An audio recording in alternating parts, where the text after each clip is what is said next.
Peninsula Market is considered to be the national supermarket of the United States. Their stores are located from the east to west coast, offering the freshest produce and other high-quality products to the many homes in America. They are considered to be not only the supermarket of choice but also the employer of choice. However, they have been struggling to find a talented finance director for their head office. The CEO held a video conference with the HR director and HR advisors urging them to find a solution to this problem. The HR advisors recommended to the HR director that they expand their selection pool to Europe to gain competitive advantage. After a long recruitment and selection process, the HR advisors of Peninsula Market found 4 qualified candidates for the vacant position. It was now up to the HR director, Linda, to meet with each of the 4 candidates for an interview and pick the best fit. Linda had 6 key components that she was looking for in these interviews that help her decipher not only who was the best for the job but who would fit the individualistic and achievement organizational culture. The first component Linda was looking for in the ideal candidate was their previous independent accomplishments. This was considered a real virtue. Linda also expected the candidate to look her in the eye and respond to her questions firmly, quickly, and with confidence. In America, interviews are more or less formal affairs and exchanging personal information or getting chatty is frowned upon as unprofessional. Linda was highly interested in the kind of work they are or were doing as well as their educational experience plays a greater role in deciding who to hire. In American recruitment and selection procedures, where someone went to school, where they are from geographically, and who their parents are plays a little role in selection. Family is also rarely discussed. Finally, Linda was looking for a candidate who was not defined by being a favorite of their previous or current employer. In American recruitment and selection processes this was either frowned upon or of minor importance.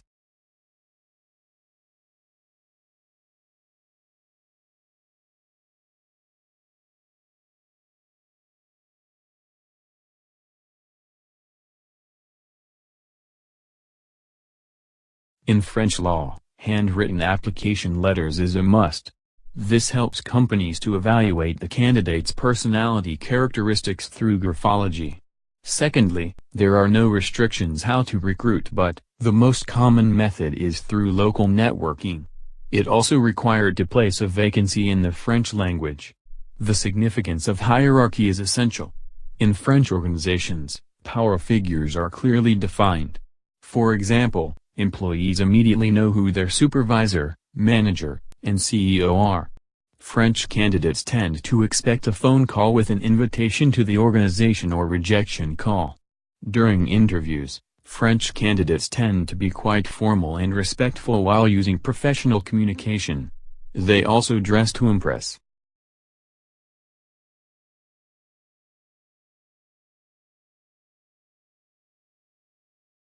In German law, background checks are permissible, only to the extent that the employee's privacy is not affected or if the employer has a legitimate reason to obtain certain information. Furthermore, employee questionnaires and interview questions are the common tools used in interview. As long as the questions do not invade the candidate's private life. Usually, the candidates expect their knowledge to be utilized, so education is highly valued. They would also like to have some sort of structure in the vacancy, due to Germans being very determined. Depending on the company you get an invitation or a letter of refusal between 1 day and 2 weeks. In uncommon cases, it could even take a month to receive a reply. Germans are very direct, formal, polite, speak precision, and care about their achievements. In interviews, they can be also very focused, because they want to be more efficient.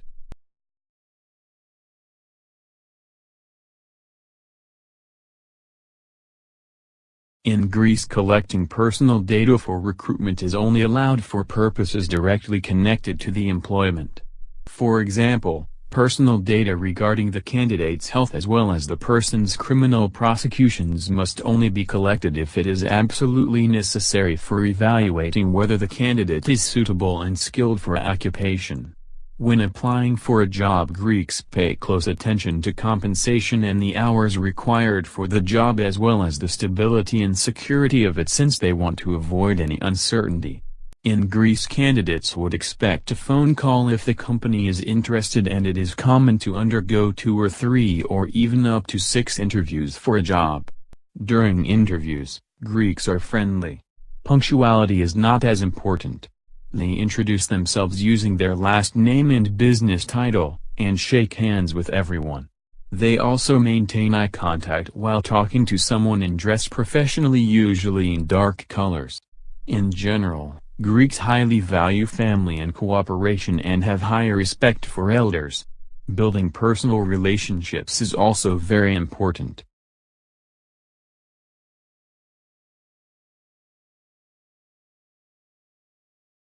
In English law, it is necessary to put the candidates through a number of background checks, which include questions about your previous job, a medical examination to check if you used any illegal substances, collecting information about your criminal record, and finally, making sure that you have a work permit. English candidates would like to see an appealing job title and the vacancy, along with information about the tasks within the job and the person specification that is required for the job.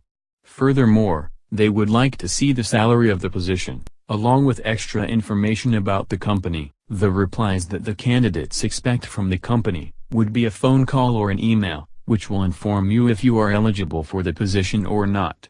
If so, you will be shortlisted, and then you would have to go through a number of interviews. Quite similar to the United States, eye contact and formality is important, as well as having a strong body language and a confident posture.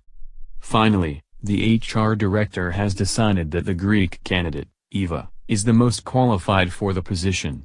The HR director begins to describe to Eva the requirements of the position. The HR director states that Eva should be able to solve problems or accomplish goals on her own without having to rely on assistance from others. Group influence and collaboration is of minor importance. It is all about independence instead of interdependence, individualism. Hearing these requirements scared Eva because she comes from a vastly different culture. This makes her unsure if she is going to take the job. How can we ensure that Eva is the next finance director of Peninsula Market without compromising her cultural values? How can we solve this cultural dilemma? According to interculturalist Trompenaires, there are 2 cultural factors that are opposing each other in the situation of Peninsula Market. The 2 cultures are called individualism and communitarianism. The characteristics of an individualism culture is that they primarily identify with oneself with the needs of the individual. Another aspect is that their independence is highly valued and they rather have autonomy when working. Moreover, people tend to distance themselves psychologically and emotionally from each other. Finally, being part of a group is not necessary for one's identity or success. In communitarian cultures such as Greece, people believe that the group is more important than the individual. Group members are relatively close but not to outsiders. They consider the needs and feelings of others and praise and reward group performance. To sum it all up, the group always comes before the individual. In order to have a reconciliation between 2 cultures, you first need to find a common ground. Peninsula Market is an American company that does not promote favoritism. While Eva originates from a Greek communitarianism culture where they avoid displaying favoritism. So, what they both have in common is that they do not want or promote favoritism. In order to go from an individualistic culture to a communitarian culture, the first step is to have less individual control but more collective decision-making. Secondly, to be less competitive with others but more cohesive with group members. Furthermore, to go from a communitarian culture to an individualistic culture, it is vital for goals to be less aligned with the group's best interest but more with the individual's interest. Finally, working alone should be promoted more and private knowledge should be kept sacred. As HR advisors of Peninsula Market, we came up with a solution in order to solve recruitment in different cultures. The first step is to do research and increase awareness. Before having the interview, the HR director should do research on the candidate's cultural background. This would allow the HR director to understand the candidate's culture and their approach in an interview. In the second step, You should consult with international recruiters. They can help you identify cultural differences that could lead to rejection or biased judgments that could hinder the candidates from being hired. The third step is to be prepared during the interview. Be prepared for different behaviors and try not to judge based on those behaviors or actions. For example, what might seem normal in your culture may not be considered normal at all for an international candidate. Like eye contact, physical contact, and talking about money. The last step is to appreciate the diversity in culture. Have empathy, respect and patience when selecting new staff. If you successfully follow all of these steps, it will lead you to effective cross-cultural recruitment. To conclude, these are the factors that American companies or any company wishing to expanding in a different country should take into consideration when recruiting. It is important to be fully aware and have empathy, respect, and patience during these processes. This is essential for effective cross-cultural recruitment processes.